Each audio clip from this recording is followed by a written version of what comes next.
Good day, guys. Today we're going to do a old Newfoundland recipe, I guess. Might even be a modification in it, as I usually do, because I don't usually stick with recipes. But recently, well, last summer wasn't a good year for berries, blueberries or partridge berries in this area of the province.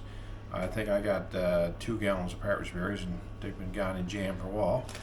But my daughter, cleaning out her fridge, brought me a gallon. Actually, this is only some of what she brought me about a week ago. So today I'm going to make a Partridgeberry pie. So first stage is pretty easy. These were all clean, of course, and put in bags, about a gallon roughly in a bag. And I just added them to this pot. We're going to put the pot on the stove, low heat, and let her sit there for a while. The only thing I will add to this jam is some applesauce, just for some sweetener, just a little bit of taste, texture type thing. Some people might not like the tartness of partridge berries, so probably want some sugar or artificial sweetener, whatever you decide you want to put in there. For me, I like the jam tart, so all's going in there is a little bit of applesauce. And we'll get into making our pie crust shortly.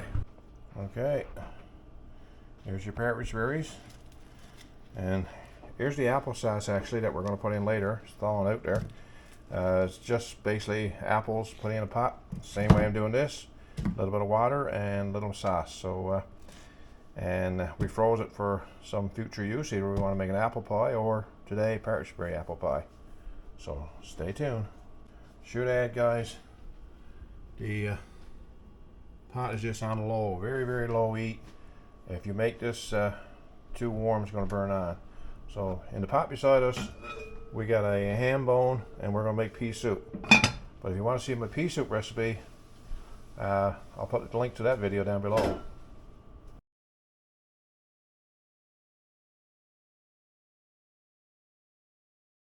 Okay guys, you can see there's still ice actually on top of the berries here, but once you stir down through, starting to get soft at the bottom, and that's why we want it really low heat. You can actually add a little water if you want to, but usually don't need to, because as the berries thaw, the juices come out of the berries, and that's enough to keep it from burning on. And you keep the heat again really low.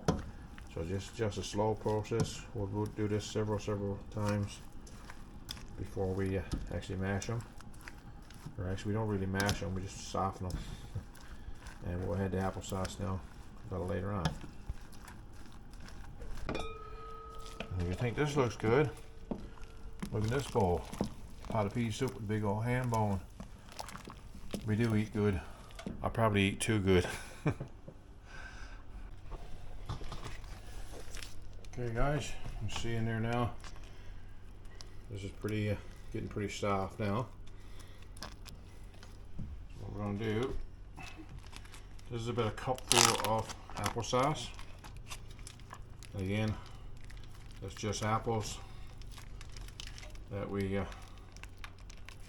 peeled, put in some water in the pot, and turned into applesauce. Nothing fancy. Pretty much the same way we just did the berries.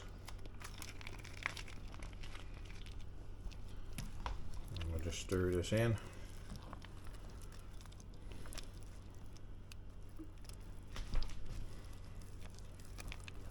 All this really does is just add a bit of sweetness to the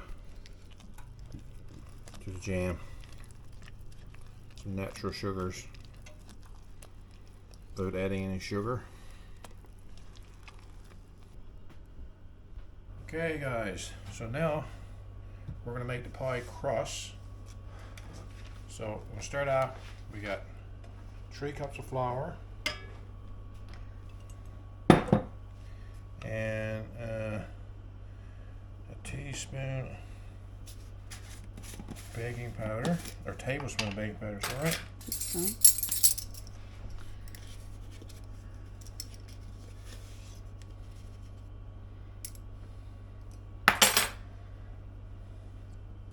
Okay. And 2 tablespoons of sugar.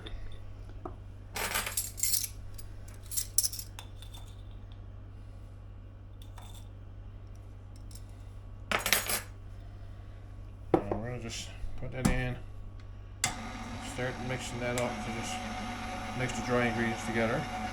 And we're going to take basically it's a cup of butter, and we're just going to just make that cubes. It'll break up easier when we put it in.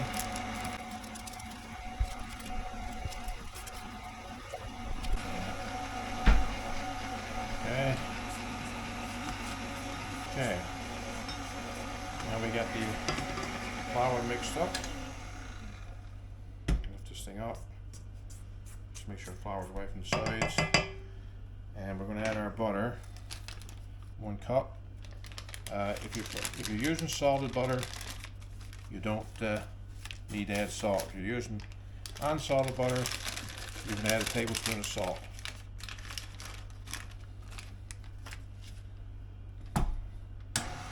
Start to mix that in.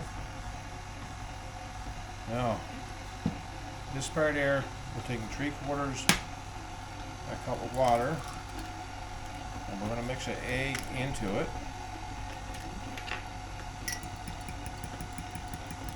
Give that a little stir here. This is you're going to add the water to depending on the consistency of your dough.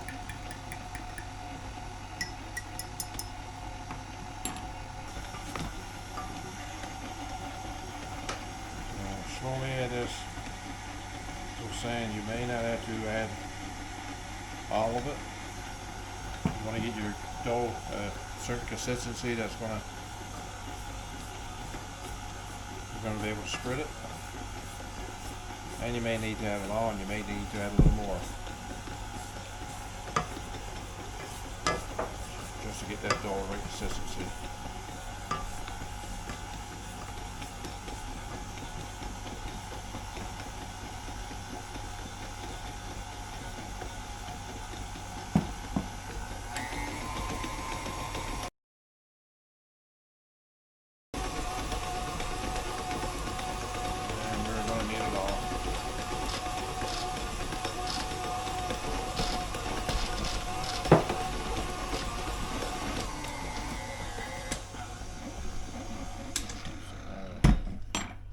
Sides.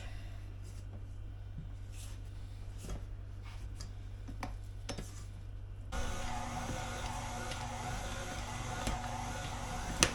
some reason I'm finding this dry tonight, so I actually gotta add another tablespoon or 2 of water.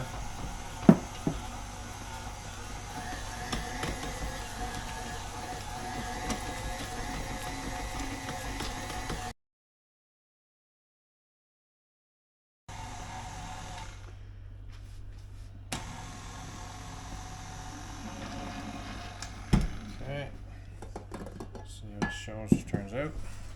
Now, what we do is we take some saran wrap and you get it all stuck together.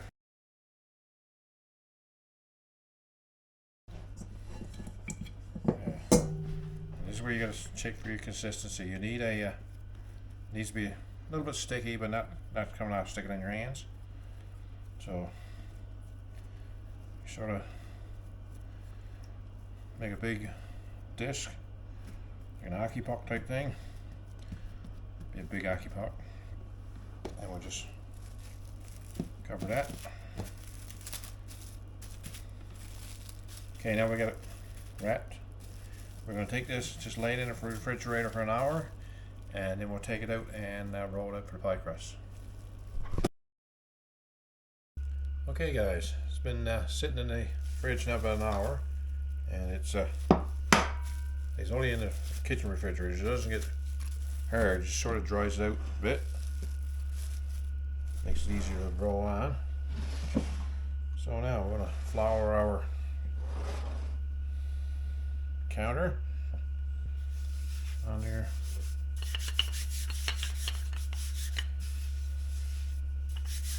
And we got a flour pie roller. I'm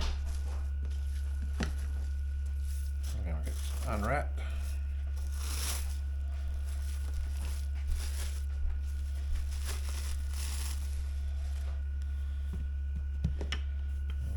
Roll this out. sort of a desired thickness, but I'm thinking around 1/4 of an inch, maybe less.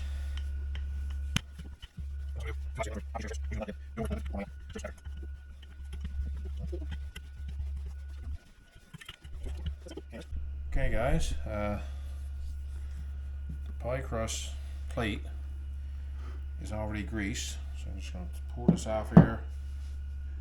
I'm going to put that over. You got to make sure that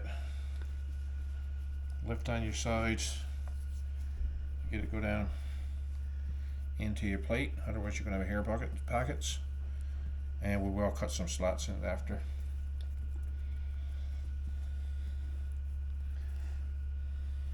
Okay, knife.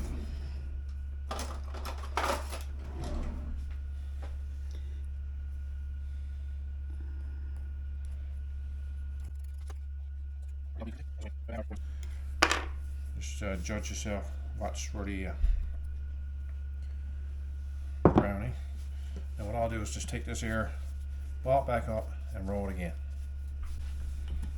Okay guys, these are just for the strips so I can put on the pie after.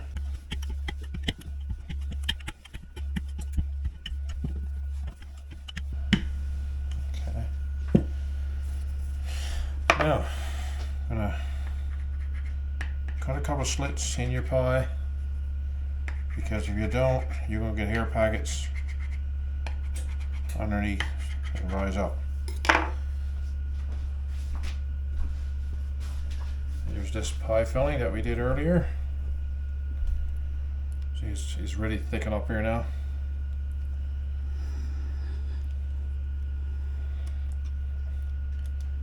I could have made a few more pies, but the leftover jam is going to be just that, jam for bread days to come. Okay. Now, just take a spoon, smooth it over. So you pretty much got it filled in, nice and level. You see right there, just flushed off. And now, this is nothing fancy. We just cut some about 1/2 inch wide strips.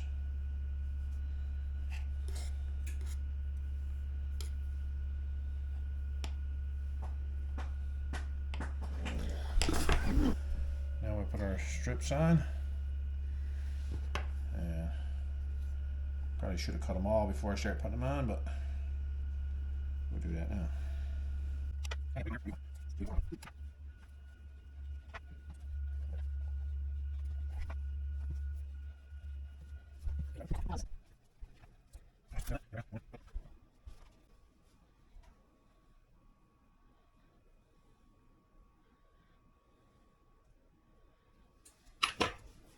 Alright, we just cut out the excess again.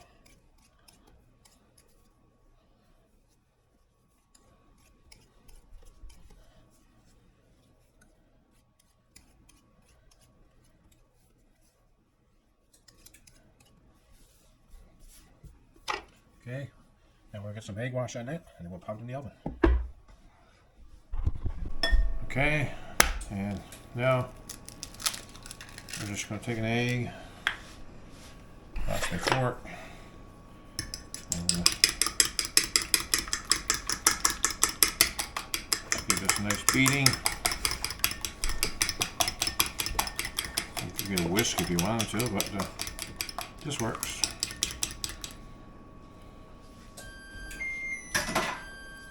And that's the oven over there, is preheated to 350.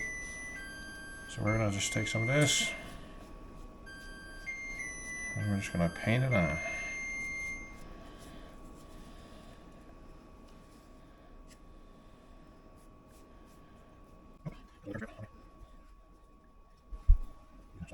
Okay, now she's all done with the egg wash. We'll put it in the oven.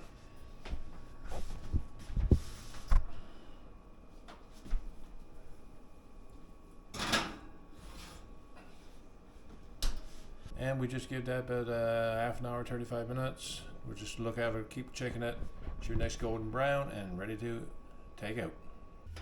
Now guys, this one wasn't quite brown enough at 35 minutes, so we put them in for extra 10 minutes.